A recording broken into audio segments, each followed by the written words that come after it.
Baik, Assalamualaikum warahmatullahi wabarakatuh. Perkenalkan, kami dari kelompok satu. Izinkan kami untuk mempresentasikan hasil pengerjaan proyek 2 mata kuliah aplikasi komputer dan pemrograman yang diampu oleh Pak Heri Wardoyo dengan judul Analisis Data dan Insight Bisnis menggunakan Python dan juga R. Proyek ini terdiri dari dua bagian utama, yaitu pengolahan raw financial data serta analisis data transaksi penjualan PT Nusantara Mart. Sebelum itu, perkenalkan saya Jerry Twandi, dan juga ada rekan teman saya, yaitu adalah Sean Karel Christian, Shirley Erliana Putri, Anggun Alvina Balatin, Ishifa Maharani, dan juga Varian Syahrestu Fadilah.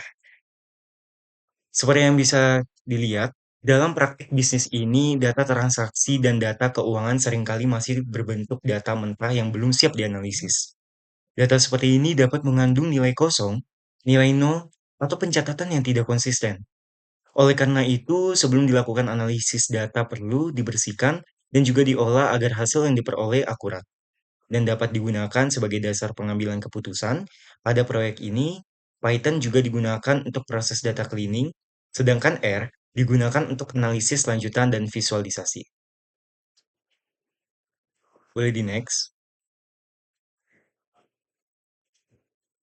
Nah, tujuan dari proyek ini adalah membersihkan data keuangan mentah agar siap dianalisis, menghitung, dan menganalisis profit perusahaan berdasarkan beberapa aspek, serta menganalisis data transaksi penjualan PT Nusantara Mart untuk memperoleh gambaran performa cabang, kontribusi produk, dan insight bisnis yang relevan.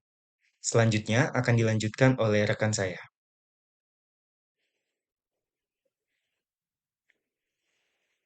Baik, di slide dataset yang digunakan ini, proyek ini menggunakan dua dataset. Dataset pertama adalah raw financial data yang digunakan untuk analisis teknis dan perhitungan keuangan. Dataset kedua adalah data transaksi penjualan PT Nusantara Mart yang terdiri dari 120 transaksi dari 5 cabang, yaitu Jakarta, Bandung, Surabaya, Medan, dan Yogyakarta. Setiap cabang memiliki jumlah transaksi yang sama, sehingga perbandingan performa antar cabang dapat dilakukan secara adil. Oke, baik, next. Di bagian eksplorasi data raw financial data, pada tahap eksplorasi raw financial data, kami memeriksa struktur data dan menemukan beberapa permasalahan, seperti nilai unit sold yang kosong atau bernilai nol serta sales price yang bernilai nol. Nilai-nilai tersebut tidak mempresentasikan transaksi penjualan yang valid, sehingga perlu dilakukan proses pembersihan data sebelum analisis lanjutan. Oke, baik, next. Nah, di data cleaning pengguna Python ini, proses data cleaning dilakukan menggunakan Python. Secara logika, baris data dengan unit sold kosong atau bernilai nol dihapus karena tidak menghasilkan penjualan. Selain itu, nilai sales price yang bernilai nol diperbaiki berdasarkan jenis produk agar perhitungan penjualan tetap realistis. Setelah proses ini selesai, data disusun ulang dan disimpan dalam file Clean Financial Data CSV sebagai input untuk analisis DR. Baik, selanjutnya untuk rekan anggota saya. Baik, untuk selanjutnya, analisis deskriptif menggunakan R. Setelah data bersih diperoleh, analisis dilanjutkan menggunakan R. Pada tahap ini, ditambahkan 3 kolom utama, yaitu gross sales, sales, dan profit. Gross sales dihitung dari perkalian unit sold dan sales price. Kemudian, sales diperoleh dari gross sales dikurangi diskon. Dan profit dihitung dari sales dikurangi COGS.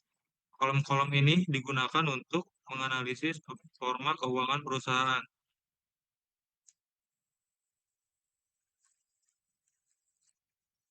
Untuk slide profit berdasarkan waktu. Analisis profit berdasarkan waktu menunjukkan bahwa profit perusahaan mengalami fluktuasi dari bulan ke bulan. Ketika data dikelompokkan berdasarkan tahun, terlihat bahwa total profit pada tahun 2025 lebih tinggi dibandingkan tahun 2024.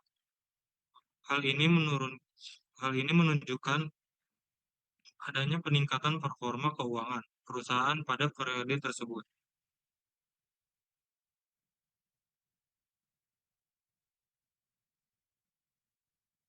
Untuk slide profit berdasarkan produk, jika dilihat berdasarkan produk, hasil analisis menunjukkan bahwa tidak semua produk memberikan kontribusi profit yang sama. Beberapa produk menjadi kontributor utama profit perusahaan, sementara produk lainnya memberikan kontribusi yang lebih kecil. Informasi ini penting untuk membantu perusahaan menentukan produk mana yang perlu dipertahankan dan dikembangkan.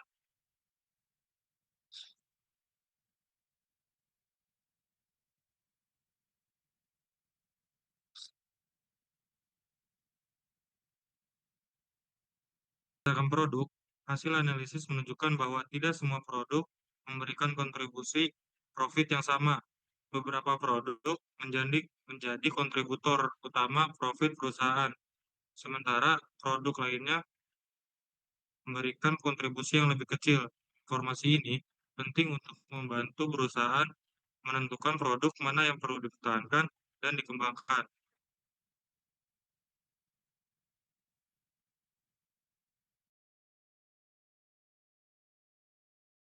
Berikutnya adalah berdasarkan profit berdasarkan negara. Analisis profit berdasarkan negara menunjukkan adanya perbedaan kontribusi keuntungan di masing-masing negara. Perbedaan ini mengindikasikan bahwa performa penjualan perusahaan tidak sama di setiap wilayah, sehingga strategi pemasaran dan distribusi dapat disesuaikan dengan kondisi masing-masing negara. Lalu selanjutnya adalah identifikasi data rugi. Selain menganalisis profit, kami juga mengidentifikasi transaksi yang menghasilkan profit negatif. Data tersebut difilter dan disimpan dalam file financial.loss loss.csv. Tujuan dari langkah ini adalah untuk membantu perusahaan mengevaluasi transaksi atau kondisi yang menyebabkan kerugian. Selanjutnya.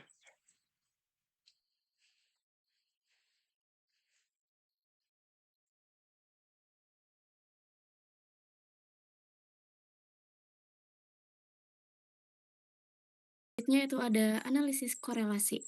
Pada raw financial data ini tidak dilakukan analisis korelisasi karena fokus utamanya adalah pengolahan dan perhitungan data keuangan. Analisis korelasi dilakukan pada dataset PT Nusantara Mart untuk melihat hubungan antara jumlah unit terjual dengan total penjualan, serta hubungan antara diskon dan total penjualan. Lalu hasil korelasi menunjukkan hubungan yang lemah, sehingga nilai transaksi ini lebih dipengaruhi oleh harga produk dibanding jumlah unit atau diskon. Lalu ada insting bisnis PT Nusantara Mart. Hasil analisis PT Nusantara Mart ini menunjukkan bahwa meskipun setiap cabang memiliki jumlah transaksi yang sama, tetapi performa penjualannya berbeda. Cabang Surabaya memiliki total dan rata-rata transaksi yang tertinggi, diikuti oleh Jakarta. Sebaliknya, Yogyakarta memiliki performa terendah. Hal ini menunjukkan bahwa perbedaan ini dipengaruhi oleh nilai transaksi per pembelian dan karakteristik pelanggan di setiap masing-masing kota.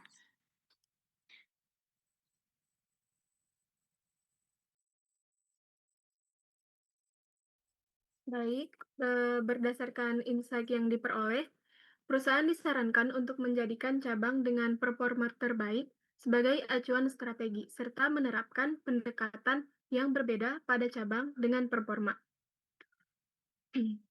menengah dan rendah. Selain itu, kategori produk dengan kontribusi penjualan terbesar sebaiknya diprioritaskan dalam pengelolaan stok dan promosi. Lalu kesimpulannya adalah, secara keseluruhan, proyek ini menunjukkan bahwa proses data cleaning sangat penting. Sebelum analisis dilakukan, analisis menggunakan Python dan R berhasil menghasilkan informasi profit serta insight bisnis yang dapat membantu perusahaan memahami kondisi keuangan dan penjualan secara lebih objektif. Demikian presentasi yang dapat kami sampaikan. Terima kasih atas perhatian Bapak Heri Wardoyo. Presentasi ini kami tutup.